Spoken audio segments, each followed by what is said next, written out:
Good evening and welcome to the channel's studios here in London with your international news around the world in 5.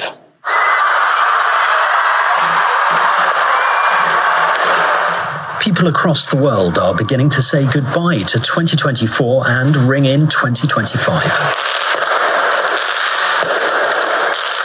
Fireworks lit up the skies over Auckland in New Zealand, the first major city in the world to celebrate the new year.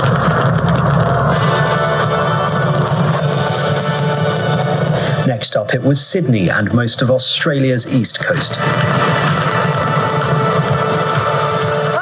New Year! Yay! 2025 is here! In Times Square in New York, rehearsals have been well underway for the big moment, with new 7-foot-tall numerals replacing the 2024 lights. Chinese state-sponsored hackers have broken into the US Treasury Department's systems earlier this month and were able to access employee workstations and some unclassified documents. That's according to American officials. The US agency said it had been working with the FBI and other agencies to investigate the impact of the hack. China has denied any involvement, calling the accusation baseless and saying it consistently opposes all forms of hacking. The boss of Jeju Airlines says no safety issues were flagged in pre-flight checks before one of its planes crashed at South Korea's Muan International Airport on Sunday. Nothing abnormal was noted with the landing gear, the airline's CEO, Kim Yi-bae, told a news conference in Seoul as investigations continue into why the wheels were not down when it performed an emergency landing. The plane was traveling from Bangkok when it crash-landed at Muan International Airport on Sunday, bursting into flames and killing everyone on board but 2 crew members. A report by the UN Human Rights Office. The UN Human Rights Office says Israeli attacks on and around hospitals have pushed Gaza's healthcare system to the brink of total collapse and raised serious concerns about war crimes and crimes against humanity. A new report describes a pattern in which Israeli forces struck besieged and forcibly evacuated hospitals, leading to patients dying or being killed. It acknowledges Israel's allegations that hospitals have been used by Palestinian armed groups, but says the evidence is too vague.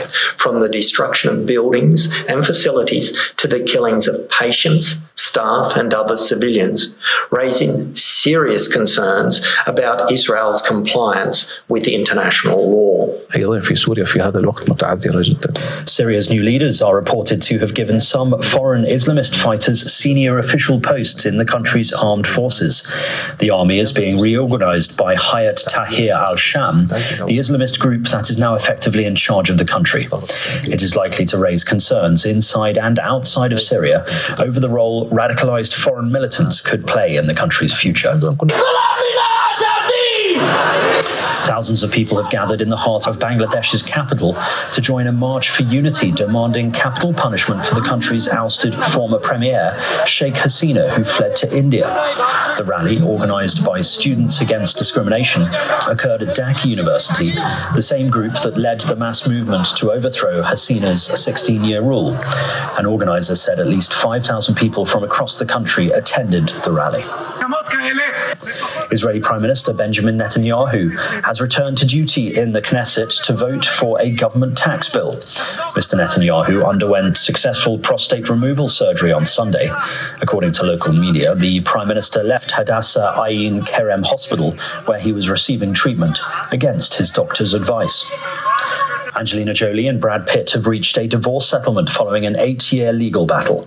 The pair, who married in 2014 and have 6 children, were among the most high-profile couples in the entertainment industry and were dubbed Brangelina by the press. The terms of the divorce agreement have not been made public.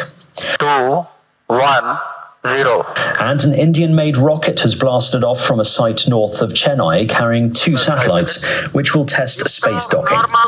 That's a marvelous lift. The 2 spacecraft began testing processes on Tuesday, and the final docking will take place around the 7th of January.